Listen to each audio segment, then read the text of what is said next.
Friends, आप सभी का बहुत बहुत स्वागत है आज के इस क्लास में।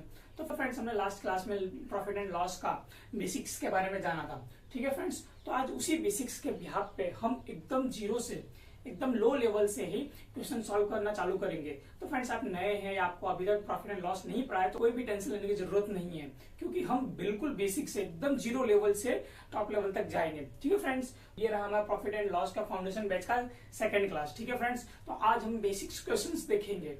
ठीक है, क्योंकि तो फ्रेंड्स, आपने पिछला क्लास नहीं देखा हो तो आप जाके देख ले, क्योंकि उसमें प्रॉफिट एंड लॉस के हमने बेसिक्स टॉपिक के बारे में बात की थी। ठीक है, तो आज उसी बेसिक्स के बिहाफ पे हम कुछ क्वेश्चन सॉल्व करेंगे। ठीक है, यहाँ पे क्वेश्चन में बताया गया कि एक टेबल हम 3000 रुपए में खरीद रहे हैं। ठीक है फ्रेंड्स, और उसे हम बेच रहे हैं 32 रुपए में। तो फाइंड करना है लॉस या हानि। ठीक है, तो फ्रेंड हमें फाइंड करना है लाभ या हानि, प्रॉफिट एंड लॉस। ठीक है, अब एक टेबल हम खरीद रहे हैं 3000 रुपए में और बेच रहे हैं 32 रुपए में। फ्रेंड्स, ऐसा मत बोलना कि एकदम लो लेवल का क्वेश्चन, एकदम जीरो से स्टार्ट कर रहे हैं। ठीक है फ्रेंड्स, एकदम लो लेवल से स्टार्ट कर रहे हैं तो घबराने की कोई बात नहीं है। धीरे धीरे क्वेश्चंस का लेवल भी हाई होते जाएगा। ठीक है फ्रेंड्स, तो मैंने आपको लास्ट लेक्चर में बताया था प्रॉफिट या लॉस फाइंड करने का फॉर्मूला। ठीक है, तो यहाँ पे क्या हो रहा है, प्रॉफिट हो रहा है। ठीक है फ्रेंड्स, तो यहाँ पे प्रॉफिट फाइंड करने का फॉर्मूला क्या है, selling price minus cost price. Selling price है 3200 और कॉस्ट प्राइस है 3000।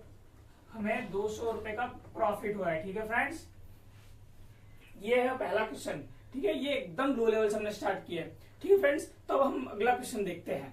तो फ्रेंड्स, हम सेकंड क्वेश्चन देखते हैं। सेकंड क्वेश्चन में यहाँ बताया गया है, यहाँ पूछा गया है कि अमन एक वॉशिंग मशीन खरीदता है कितने, 4500 में। ठीक है, और वो स्पेंड करता है उस पर 500 रुपए रिपेयरिंग का। क्या, 500 रुपए एडिशनल कॉस्ट। मतलब मैंने पिछले लेक्चर में बताया था, आपको पिछले क्लास में बताया था कि अन्य खर्च या एडिशनल कॉस्ट टाइप का जो होता है वो भी हमारा कॉस्ट प्राइस में ही प्लस होता है। ठीक है फ्रेंड्स, तो उसने 500 रुपए रिपेयरिंग का खर्च किया और वो बेचता है कितने रुपए में, 4500 में। तो पूछा गया लॉस परसेंटेज क्या होगा। ठीक है फ्रेंड्स, तो बहुत ही इजी क्वेश्चन है, आप इसे ध्यान से देखें। ठीक है, यहाँ पे हमारा कॉस्ट प्राइस क्या हो गया, 4500 प्लस 500। क्यों, क्योंकि ये जो एडिशनल कॉस्ट उसने किया है, मतलब अन्य खर्च, जो अन्य खर्च होता है वो कॉस्ट प्राइस में ही प्लस होता है। ठीक है, तो हमारा कॉस्ट प्राइस हो गया 5000। ठीक है, अब सेलिंग प्राइस हमारा कितना है, 4500। ठीक है फ्रेंड्स, तो फ्रेंड्स हमारे यहाँ पर लॉस कितना हुआ, लॉस हमारा हुआ 500, मतलब 500 लॉस हुआ। तो हमसे पूछा क्या गया है, लॉस परसेंटेज पूछा गया। तो लॉस परसेंटेज कैसे फाइंड करते हैं, उसका फॉर्मूला मैंने आपको बताया था, loss divide by CP into 100। ठीक है, तो यहाँ पे लॉस कितना हुआ है, 500 का divide by 5000 multiply 100, 200 10 equal to 10% का हमें लॉस हुआ है। ठीक है फ्रेंड्स, और लॉस या प्रॉफिट हमेशा काउंट करते हैं कॉस्ट प्राइस पे। ठीक है फ्रेंड्स, तो फ्रेंड्स ये बेसिक मेथड हुआ इस क्वेश्चन को सॉल्व करने का। एक और मेथड से हम सॉल्व कर सकते हैं इसे, जरा ध्यान से देखना। हम इसे रेशियो में लाके सॉल्व कर सकते हैं फ्रेंड्स। ठीक है, अब मान लो हमारा कॉस्ट प्राइस कितना है, 500। ठीक है, और सेलिंग प्राइस कितना है, 4500। 2 0 से 2 0 कट गया, ये 5 से 9 टाइम में कटेगा, ये 10 टाइम में कटेगा। ठीक है, अब हमारा डिफरेंस लॉस कितना है, 1 रुपए का। ठीक है, कॉस्ट प्राइस क्या है, 10 मल्टीप्लाई 100, 10 इक्वल टू 10%। ठीक है फ्रेंड्स, अगर आप ऐसे रेशियो का यूज करके क्वेश्चन सॉल्व करते हैं तो कैलकुलेशन करने में बहुत ही आसानी होगी और जिससे बहुत ही इजी वे में सारे क्वेश्चन सॉल्व होंगे और कम से कम टाइम आपका लेगा।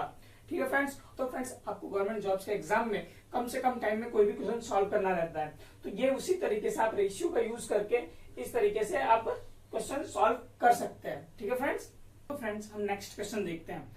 यहाँ पे अगले क्वेश्चन में पूछा गया कि एक शॉपकीपर है जो 2000 में घड़ी को बेचता है, 20% का नुकसान होता है, तो वो 3000 में बेचेगा तो उसे कितने % का लॉस या हानि होगा। ठीक है फ्रेंड्स, ठीक है फ्रेंड्स। तो यहाँ पे पूछा गया है कि एक शॉपकीपर है जो 2000 में किसी चीज को बेचता है, मान लो कि मैं इसे 2000 में बेच रहा हूँ इस मार्कर को, तो अगर मैं 2000 में बेच रहा हूँ तो इसमें हमें 20% का लॉस हो रहा है, तो मैं 3000 में बेचूंगा तो हमें लॉस होगा या हानि होगा, ठीक है फ्रेंड्स। तो उसने 2000 में बेचा, ठीक है, 2000 में उसने बेचा और लॉस कितना हुआ 20%, ठीक है। अब 3000 में बेचेगा तो उसे कितना परसेंट लॉस या प्रॉफिट होगा, ठीक है। तो फ्रेंड्स आप एक चीज देखो कि मैंने आपको बताया था कि कॉस्ट प्राइस जो होता है वो अपने आप में 100% होता है, कितना 100% कॉस्ट प्राइस। तो ये जो है ये कितना परसेंट है, ये 100% नहीं है, क्योंकि 20 उसने 2000 में बेचा तो 20% का लॉस हुआ, तो ये कितने परसेंट के इक्वल टू हुआ 80% के बराबर हुआ, ठीक है फ्रेंड्स।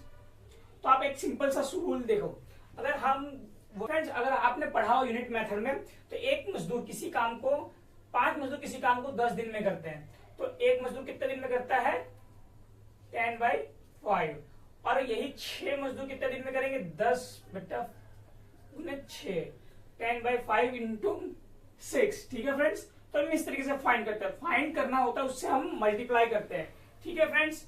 तो यहाँ पे हम देखें 80% कितने का है 2000 का 80% है, तो हमें फाइंड क्या करना है 3000, ठीक है फ्रेंड्स, कि कितना परसेंट हमें लॉस या प्रॉफिट होगा।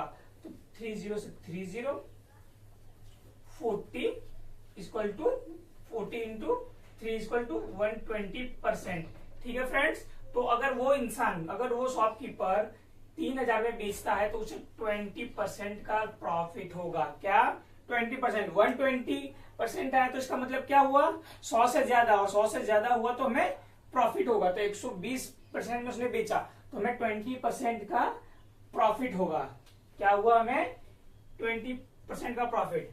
आपको मैं एक बार फिर से समझा देता हूं, अगर उसने 2000 में बेचा है तो उसे 20% का लॉस हो रहा है, कितना 20% का लॉस हो रहा है, तो ये 2000 वैल्यू है कितने की हो गई 80% का, ठीक है फ्रेंड्स। हमने ये यूनिट मेथड में पढ़ा है 1 by 1 करके सॉल्व करने का, जिसको फाइंड करना था उसे मल्टीप्लाई करते हैं, ठीक है।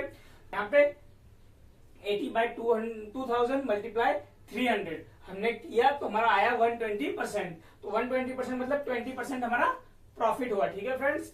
तो इसी तरीके से आपको क्वेश्चंस आएंगे और हम धीरे धीरे और नेक्स्ट और हाई लेवल के क्वेश्चंस भी सॉल्व करेंगे, ठीक है फ्रेंड्स। आपको यहाँ तक समझ में आया? अगर ना समझ में आया, कोई दिक्कत हो तो मुझे कमेंट करके बता सकते हैं, ठीक है फ्रेंड्स। मैं उसका सॉल्यूशन नेक्स्ट क्लास में जरूर से जरूर करवा दूंगा, ठीक है फ्रेंड्स। तो अब आगे देखते हैं नेक्स्ट क्वेश्चन। फ्रेंड्स ये लास्ट क्वेश्चन से मिलता जुलता क्वेश्चन है, ठीक है फ्रेंड्स, तो इसे ध्यान से देखना। यहाँ पे पूछा गया कि एक नोटबुक को हम 28 रुपए में बेचते हैं तो 12% का प्रॉफिट होता है, कितना 12% का, ठीक है। तो अगर हम उसे 26 रुपए 25 पैसे में बेचे तो हमें कितना परसेंट प्रॉफिट होगा, ठीक है फ्रेंड्स। एक नोटबुक को हम 28 रुपए में बेच रहे हैं तो हमें प्रॉफिट हो रहा है 12%, ठीक है फ्रेंड्स। तो हम उसे 26 रुपए 25 पैसे में बेचेंगे तो कितने परसेंट प्रॉफिट होगा, ठीक है। तो सेम एज इट इज उस क्वेश्चन लास्ट क्वेश्चन की तरह है। यहाँ पे 28 रुपए कितने के बराबर हो गया 112% के, ठीक है। तो हमें फाइंड करना है 26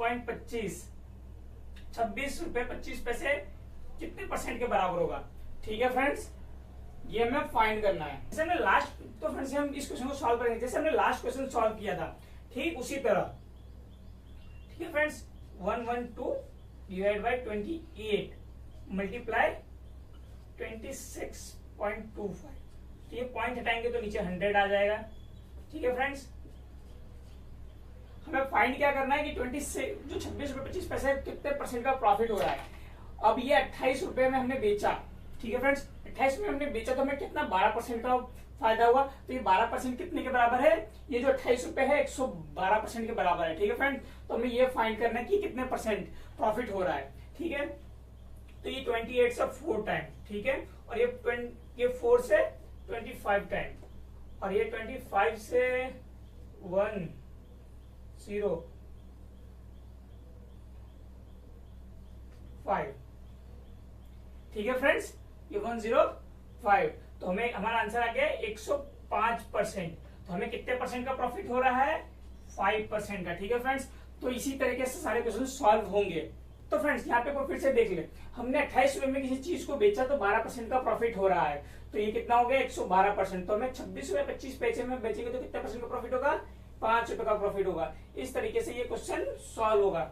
ठीक है फ्रेंड्स, ये रहे वो बेसिक क्वेश्चन जो हमने लास्ट लेक्चर में पढ़े थे, उसके यहाँ पे ये बेसिक्स क्वेश्चन है। फ्रेंड्स आज का वीडियो हम यहीं पे समाप्त कर देते हैं, नेक्स्ट क्लास में और नए क्वेश्चंस और नए मेथड्स के साथ। ठीक है फ्रेंड्स, और फ्रेंड्स आपको अगर कोई भी डाउट हो या कुछ भी समझ में ना आए तो मुझे कमेंट करके जरूर पूछे, मैं नेक्स्ट क्लास में उसका सॉल्यूशन जरूर से जरूर करवाऊंगा। ठीक है फ्रेंड्स, तो हम नेक्स्ट क्लास में मिलेंगे अलग क्वेश्चन और अलग मेथड के साथ। ठीक है फ्रेंड्स, और फ्रेंड्स ऐसे ही क्लासेस के लिए हमारे यूट्यूब चैनल से ज्वाइन हो जाए और हमारे यूट्यूब चैनल को सब्सक्राइब करना ना भूलें, और ऐसे ही अपडेट्स के लिए और ऐसे अपडेट्स और वीडियोस के लिए हमारे टेलीग्राम चैनल को भी ज्वाइन कर ले। टेलीग्राम चैनल का लिंक मैं डिस्क्रिप्शन बॉक्स में दे दूंगा। ठीक है फ्रेंड्स, और इस वीडियो को अपने दोस्तों के साथ ज्यादा से ज्यादा शेयर करें जो गवर्नमेंट जॉब्स की तैयारी कर रहे हैं, उनके लिए बहुत ही फायदेमंद होगा। ठीक है फ्रेंड्स, क्योंकि हम सारी चीजें बेसिक से पढ़ाए, अगर आपको कुछ नहीं भी आता है या आपको आता है तो भी हम एकदम जीरो से पढ़ाना स्टार्ट कर रहे हैं। ठीक है फ्रेंड्स, तो मिलते हैं नेक्स्ट लेक्चर में नए क्वेश्चंस और नए मेथड्स के साथ। Thank you.